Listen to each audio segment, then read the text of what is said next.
Mahatma Gandhi.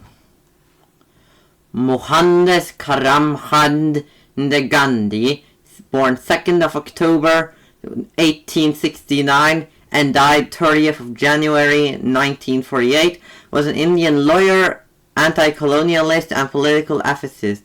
He is most famous for his non-violence policy and Indian independence movement. However, the rabbit hole on this man is deep. On 2nd October 1869, a woman in Gujarat named Potatoannexer Gandhi birthed a child, not knowing this child, named Mohandas Karamchand Gandhi, will become one of the most important people in Indian, if not world, history.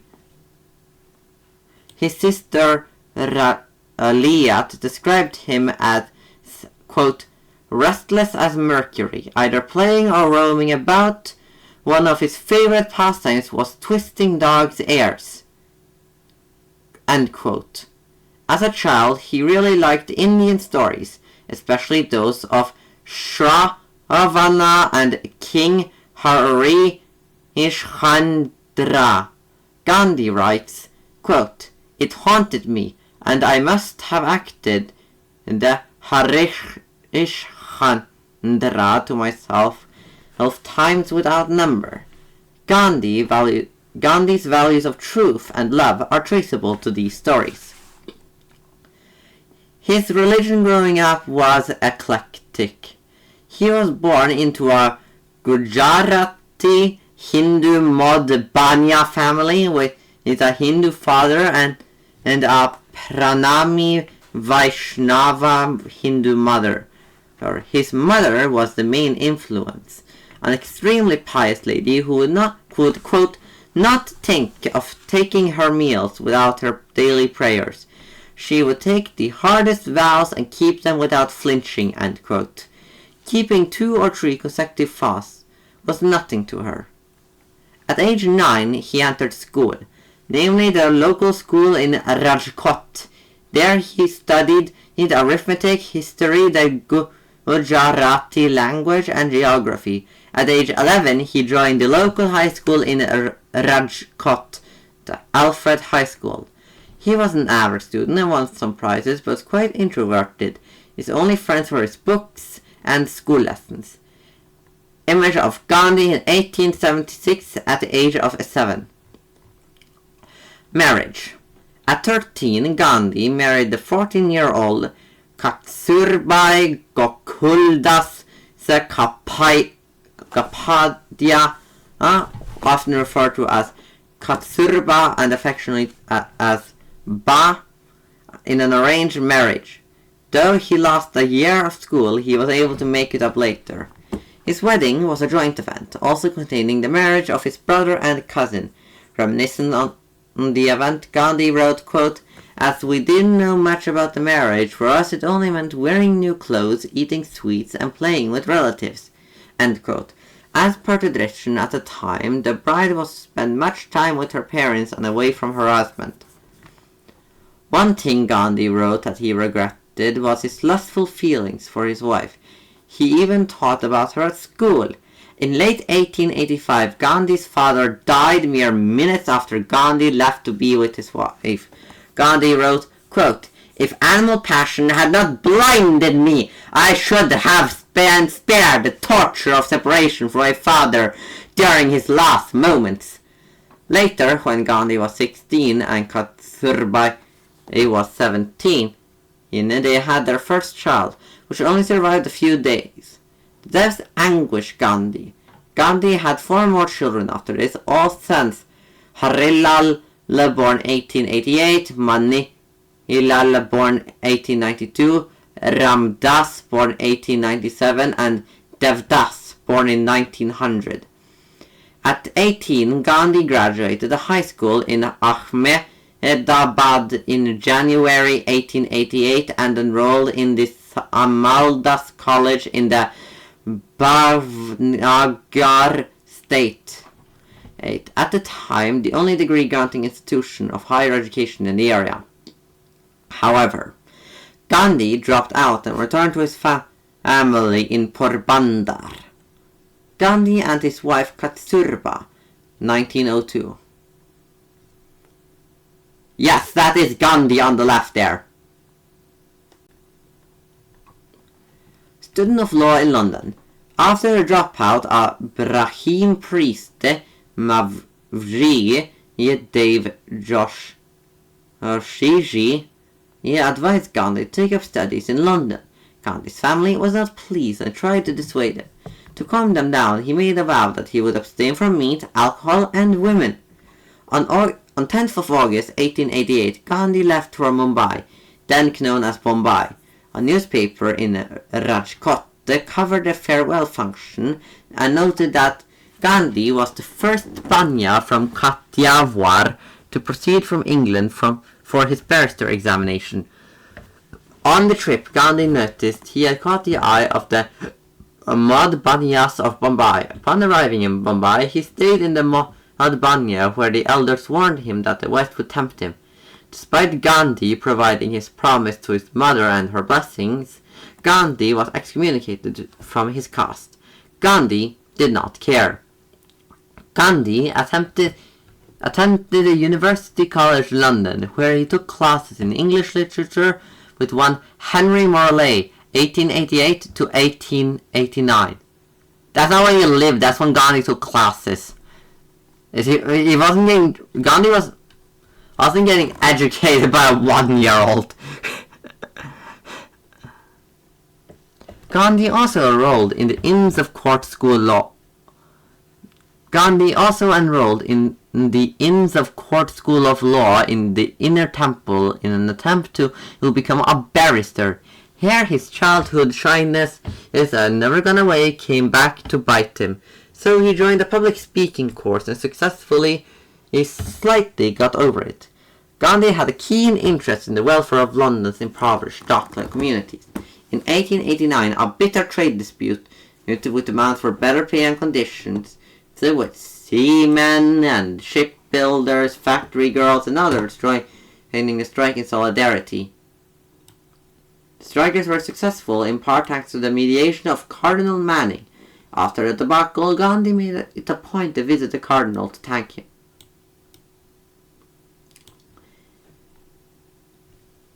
It was tough being vegetarian in London. His landlord's vegetarian options were no good.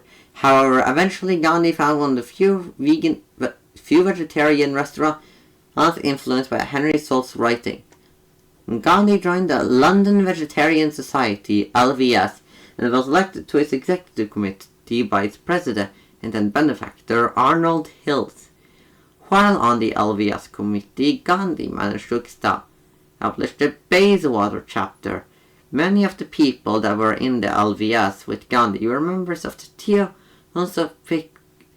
Theosophical Society, founded in 1875 to further universal brotherhood, and was devoted to Buddhist and Hindu literature. They wanted Gandhi to join them in reading the Bhagavad Gita, both the translation and the original Sanskrit. Gandhi was a good committee member of Hills, though they did disagree on the continued membership of Thomas Allinson. This is the first known example of Gandhi challenging authority, despite his shyness and timidness. The cause for their disagreement was Allinson promoting new contraception methods which Hills disapproved of, as he believed they damaged public morality. You see, Hills saw his vegetarian movement as a moral one. Gandhi did agree with Hills on this, though Gandhi believed Allinson should be free to differ. Gandhi could not do much about it. Hills was 12 years more senior than him. Additionally, he funded the whole LVS operation with his company's Thames Iron Works, of which he was the captain of industry. This company employed over 6,000 people in the East End of London. Hills also founded a football club, West Ham United. In his 1927 autobiography, Gandhi wrote, quote, "The question deeply interested me. I had high regard for Mr. Hills and his generosity, but I thought it was quite improper to exclude a man from a vegetarian society simply because he preferred to regard Puritan morals as one of the objects of the society. In the defense of Allen's son, Gandhi's China has worked against him. He wrote down his arguments but dared not speak them. Fortunately, Hills asked another committee member to read them out and they agreed. Despite this, the vote was lost and Allen was to be removed.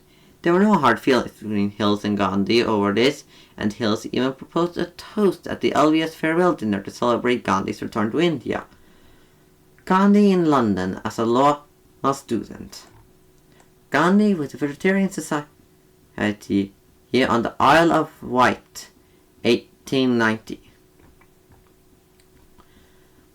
Called to the bar. At the age of 22, June 1891, Gandhi was called to the bar and then left London to return to India. Upon arriving, he had learned that his mother had died and his family had hidden the news from him. He tried and failed to establish law practice in Bombay because he was unable to cross-examine witnesses. After this endeavor, he returned to Rajkot, making a modest living drafting petitions for litigants. However, he was forced to cease after a bad encounter with Officer Sam Masani. At age 22, in the year 1893, a Muslim trader in the Kathiawar named Dada Abdullah reached out to Gandhi with a job offer. Abdullah ran a successful shipping company in South Africa, another British colony.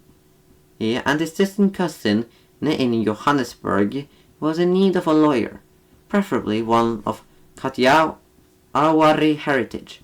Gandhi was offered a salary of £150 or about 11,767.57 pounds or $15,844.74 in 2025 money. Gandhi accepted this offering, knowing it would be a minimum of a 1-year commitment.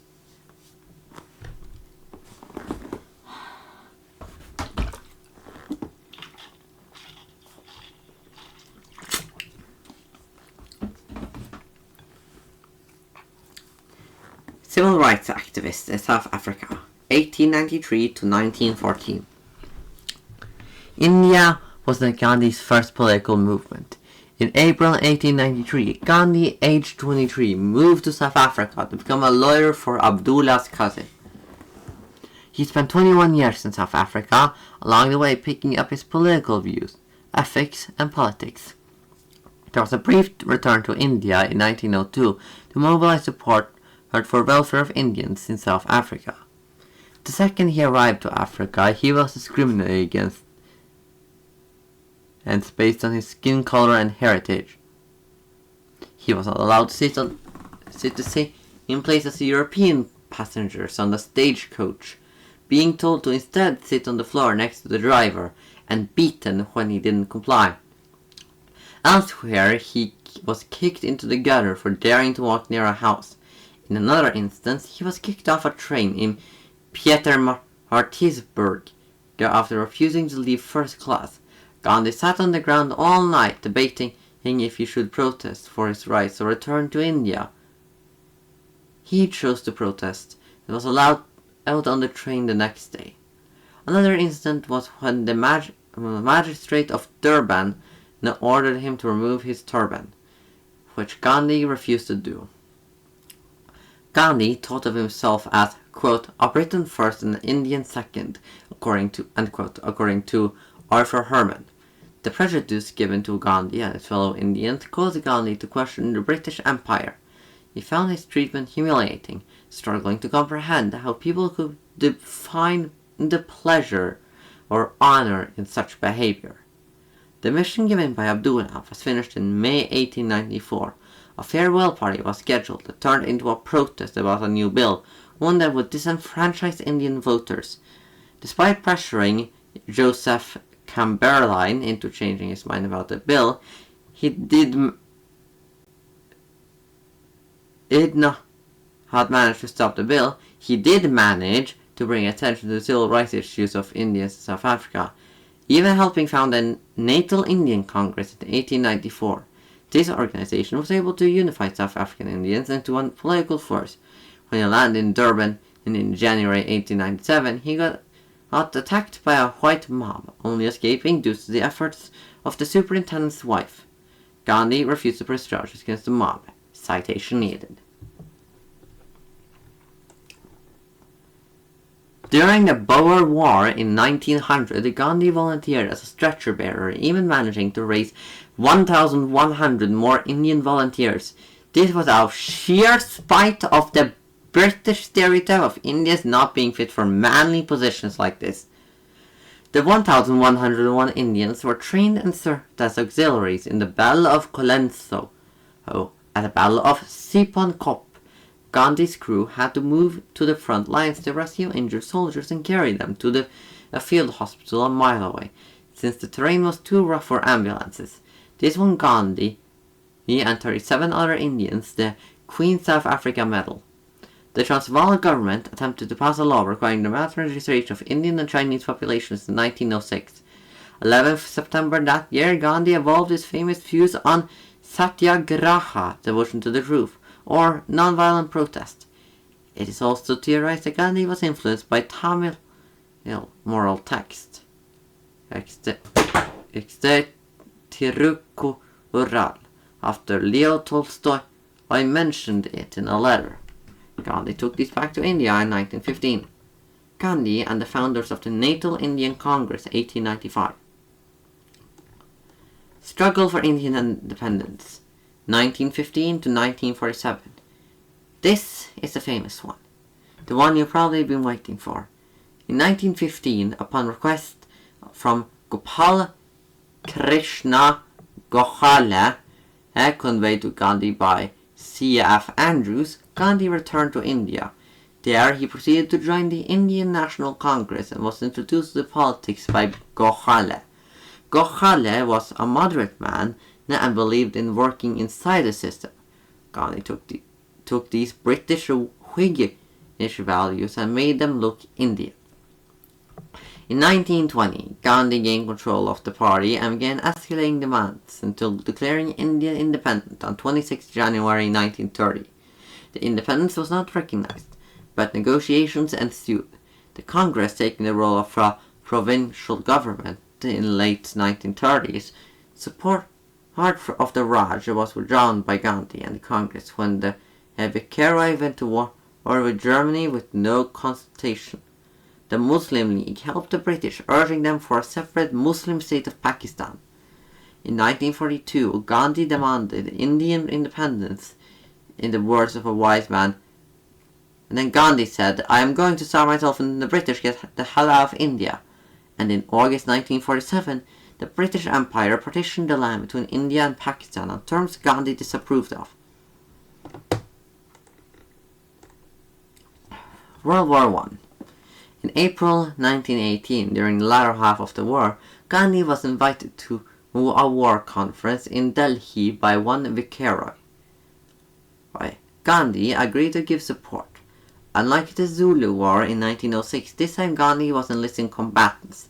In a leaflet titled, quote, "Appeal for Enlistment," end quote, Gandhi wrote, quote, "To bring about such a state of things, we should have the ability to defend ourselves. That is, the ability to bear arms and use them. If we want to earn the use of arms with the greatest possible dispatch, it is our duty to enlist ourselves in the army."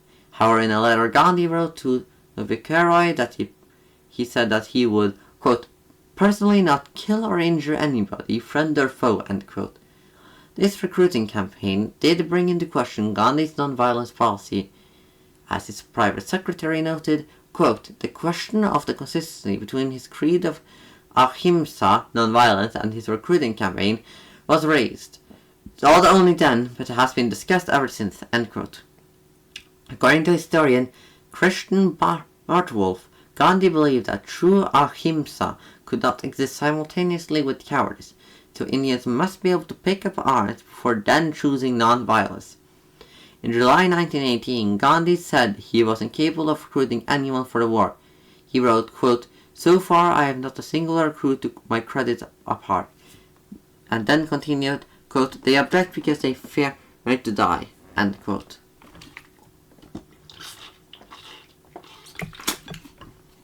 The Champaran agitations.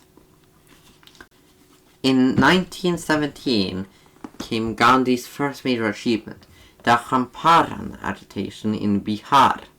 The local peasantry was forced to grow indigo and sell it at a fixed price. Gandhi set up a non-violent protest upon the request at his ashram in Ahmedabad. His protest worked and he got concessions from local authorities. The Kheda agitations. In 1918, the city of Kheda was hit by a great plague, a flood and famine.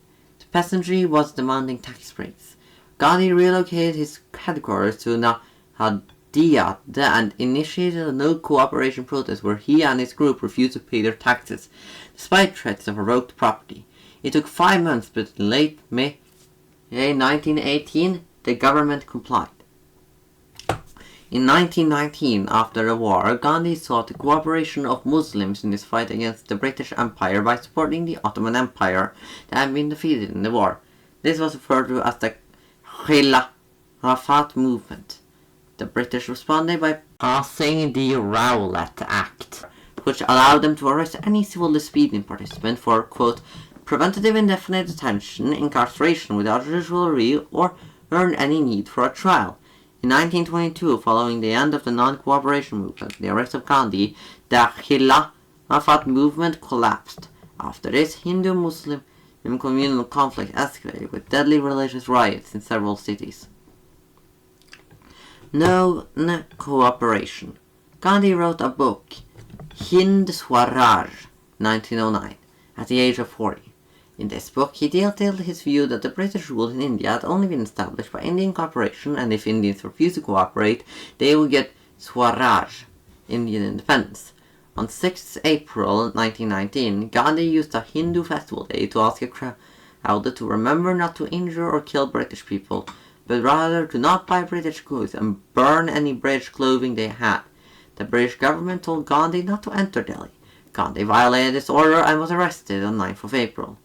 On 13th April, all the people, including women and children, gathered in Amritsar Park, where the British Indian Army officer Reginald Dyer surrounded them and ordered his troops to fire on them, resulting in the Jallianwala Bagh massacre or Amritsar massacre. This enraged hundreds of Sikh and Hindu civilians. Though some Britons did believe it was necessary, Gandhi still promoted dealing with hate of the British with love, going on a fast to death after coercing Indians into not rioting. Gandhi later expanded his policy to include the Swadeshi policy, the boycott on foreign-made goods. After Gandhi was arrested on 10th of March 1922 for sedition and sentenced to 6 years in prison, a sentence that started on 18th of March 1922, the National Congress split into two factions, the one led by Yachita Rajan Das and the Motilal Nehru, which wanted participation in the legislatures, and the other by Chakravarti Raja Gopalachari and Sardar Vallabhbhai Patel, which directly was opposed to this. Gandhi was released in February 1924 after serving 2 years for an appendicitis operation. Salt Satyagraha Salt March / Civil Disobedience Movement. After his release from prison, Gandhi, facing a lukewarm British response and slight internal criticism, launched another non-violent protest against the British salt tax. The key event was the Salt March to Dundee from 12th of March to 6th of April, where Gandhi and 78 followers marched 388 kilometers to create the salt themselves, intending to break the law. The march lasted 25 days to cover 388 kilometers. Along the way, thousands joined Gandhi. This enraged the British government, leading to the arrest of 60,000 or 90,000 by the estimates of the Congress people, including Gandhi and future leader Jawaharlal Nehru.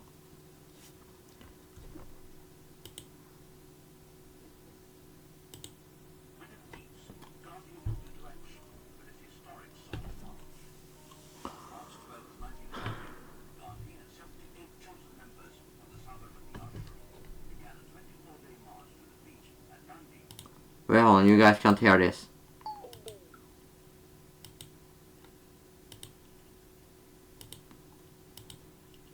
Within weeks, Gandhi moved into action with his historic Salt March. On March 12, 1930, Gandhi and 78 chosen members of the Sabarmati Ashram began a 24-day march to the beach at Dandi, 241 miles away, to break the British law which deprived the poor Indian of his right to make his own sword. From March 12th to April 5th, 1930, Gandhi, leading the Peace Brigade of 78 khadi-clad disciples, made his way on winding rural roads, marching in the name of God. He had no trouble in walking. Less than 12 miles a day in 2 stages with not much luggage, he said. Child's play. He was then 61. Mrs. Sarojini Naidu, the Indian poetess of fame, joined the party on the way. The popular response was beyond all expectations. On April 5th, 1930, early in the morning, Gandhi marched to the shore, bathed in the sea, and picked up some salt left by the waves. Mrs. Sarojini Naidu, standing by his side, cried, "Hail, Deliverer!"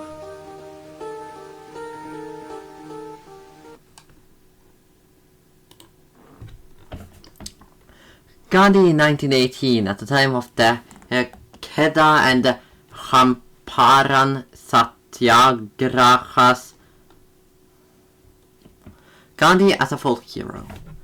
In the 1920s, the Congress appealed to the peasantry of Andhra Pradesh by making plays in the Telugu language, combining Indian legends and mythology and Gandhi's ideas, placing him as a prophet. Gandhi often placed the West as, quote, as driven by, quote, brute force and immortality, end quote, and India is driven by, quote, soul force and morality, end quote. These ideas are evidenced in 1890s pamphlets. Oh boy. Negotiations. Lord Irwin, the Viceroy of India, decided to hear Gandhi out in negotiations. In March 1931, the Gandhi-Irwin Pact was signed. In return for seizing the civil disobedience movement, the British government would release all political prisoners. The pact also stipulated that Gandhi was to be invited to the Round Table Conference in London as the sole representative of the Indian National Congress. Gandhi was disappointed with the conference.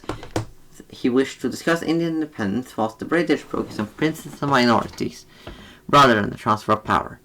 Lord Irwin's successor, Lord Wellington, immediately turned the ship around and went hard against Gandhi, imprisoning him and fully isolating him from his followers.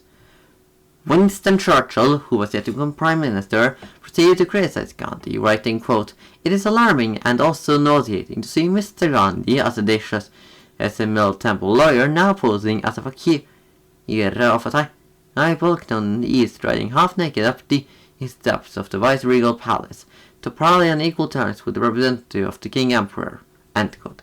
Churchill had beef with Gandhi, to put it shortly, calling him, quote, "Hindu Mussolini," end quote. That is actually what he called him. When in London for the Round Table Conferences, he turned down expensive hotels to live among working-class people. Whilst he was there, he renewed links to the British vegetarian movement. After the second Round Table Conference, Gandhi started a new satyagraha. Gandhi then was arrested at Yerwada, a jail at Pune. Whilst there, a law that gave untouchables a separate electorate was enacted. Gandhi went on a fast unto death protest in response. The right outcry caused the British to replace this communal award with the Compromise Pune Act. Congress politics. Gandhi resigned from the Congress Party in 1934. He did not disagree with the party, rather he felt that it would give the Indians a more powerful voice if he did. Gandhi also wanted to avoid associations with the Raj by leading a party that accepted the political accommodation with the Raj. Gandhi as his personal assistant and the Mahadev Desai at the Birla House, 1939. An admiring Eastern crowd gathers to witness the arrival of Mahatma Gandhi, 1931. World War II and the Quit India movement. Gandhi was against giving the British support during World War II. This caused the British government to arrest many, including Gandhi, as well as killing over 1,000 Indians who were part of the movement. Gandhi condemned Nazism and fascism. However, he also believed that India could not fight freedom whilst being denied it itself. In Mumbai 1942, Gandhi gave a speech, the Quit India speech. The speech was given in Hindi and was not recorded, but utilizing AI we can reconstruct the English version. It's an hour long, so I'm not going to show it. Within hours, Gandhi was arrested along with all the members of the Congress Working Committee. His followers responded by damaging and setting fire to railway stations, police stations, and cutting telegraph lines. Gandhi was held for 2 years at the Aga Khan Palace, during which time his secretary died of a heart attack, his wife died on 22nd February 1944, and he suffered a severe malaria attack. Gandhi was released due to poor health 6th May 1944. Whilst Gandhi was in prison, other groups like the Muslim League gained strength by joining the war, allowing the separate states of Pakistan to eventually form, and then split into modern-day Pakistan and Bangladesh. Gandhi talking to Jawaharlal Nehru, his designated political heir, during the drafting of the Quit India resolution in Bombay, August 1942. Gandhi in 1942, the year he launched the Quit India movement. Partition and independence. Gandhi opposed the partitioning of the subcontinent. However, India Muslim League demanded divide and quit India. Gandhi proposed an agreement where the Muslim League and India would cooperate to attain independence. The partition could be sorted out later. She now rejected this offer, calling for an attack on 16th August 1946, known as the Direct Action Day. The British government reluctantly gave India and Pakistan independence, accepting the proposal for a partition.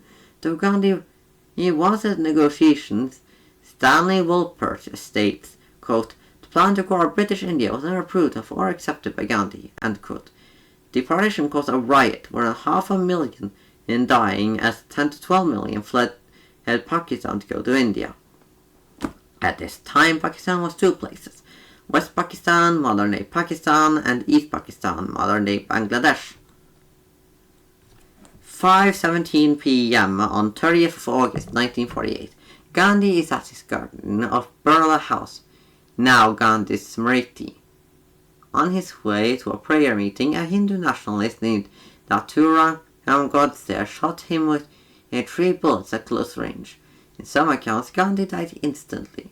In others, including that of eyewitnesses, he was carried into the Birla House into the bedroom, where he died in about 30 minutes. Prime Minister Jawaharlal Nehru addressed the Indian people over the All India radio. Quote, "Friends and comrades, the light has gone out of our lives, and there is darkness everywhere, and do not quite know what to tell you or how to say it. Our beloved leader, Bapu as we called him, the father of the nation, is no more. Perhaps I am wrong to say that, nevertheless we will not see him again, as we have seen him for these many years, and we will not run to him for advice or seek solace from him. And that is a terrible blow, not only for me, but for millions and millions of this country." End quote. The assassination had many co-conspirators. The accused were Nathuram Vinaya Godse and Narayan Apte Vinaya Damoda Arsavarak Shankar Kistaya Dattatraya Aparhura Vishnu Karkara Madanlal Pakwa and Gopal Godse. On 27th May 1948, the trial began and ran for 8 months before Justice Atma Aran passed his final order on 10th of February 1949. 149 witnesses were called by the prosecution. 0 by the defense. The court ruled guilty for all but one of the defendants. 8 were found guilty of violating the Explosive Substances Act, and Savarkar was let free. Naturam Godse and Narayana Apte got the death penalty with a method of hanging. The remaining 6 got life imprisonment. Sushila Yawa Alkar painting Gandhi in the year of his death. Memorial at the location of Gandhi's assassination in 1948. His stylized footsteps lead to the memorial. Funeral and memorials. The morning of Gandhi's death was worldwide. Over 1 million people were part of the 5-mile-long funeral procession lasting 5 hours to reach the Rajghat from Birla House, so where Gandhi was assassinated. Another 1 million watched. The transportation method for Ari's body was a weapons carrier with the chassis dismantled overnight. Instead of using the engine, 50 people pulled the vehicle. As per Hindu tradition, Gandhi was cremated. The ash placed into several urns in Spiragos, India for memorial services. On 12th of February 1948, most of the ash was released at the Sangam at Allahabad, but some were kept in secret. Several known cases of this are an urn immersed at the Sangam at Allahabad in 1997 by Tushar Gandhi and reclaimed through courts. Some were scattered at the source of the Nile in Jinja, Uganda. Girgaon Chaopati immersed one of the urns on the 30th of January 2008. Another at the Girgaon Chaopati at some unknown time. One urn is held at the Aga Khan in Pune, and one is held at the Self-Realization Fellowship Lake Shrine in Los Angeles. The Birla House where Gandhi was killed was renamed to the Gandhi Smriti and turned into a memorial. The place as he was cremated is now the Rajghat. Gandhi's funeral was marked by millions of Indians. Cremation of Mahatma Gandhi at Rajghat, 31st January 1948. It was attended by Jawaharlal Nehru, Louis and Edwin Mountbatten, Maulana Azad, Rajkumari Amrit, Karsarojini Naidu, and other national leaders. His son and Devdas as Gandhi lit the pyre. Beliefs. Politically, Gandhi believed in a few core tenets, the 5 great vows of Jainism and Hindu yoga philosophy. With Satya, truth, of Ahimsa, non-violence, Brahmacharya, celibacy, Asteya, non-stealing, and Aparigraha, non-attachment. Now, of course, the degree to which he followed this can be debated. He always urged for peaceful protest, even in the face of violence. His religious views were similar. He believed in the unity of all life due to all life came from the same essence, and he once implied a belief in at least a God, as he wrote, quote, God is truth.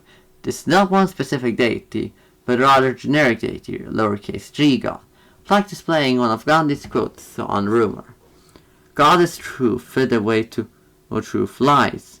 I say true ahimsa, non-violence. Sabarmati 30 in March 1927. And here are a good few sources. You can't see it, it's off the screen. If I just scroll the screen a little bit here, you'll be able to see the all that text is sources are half the page.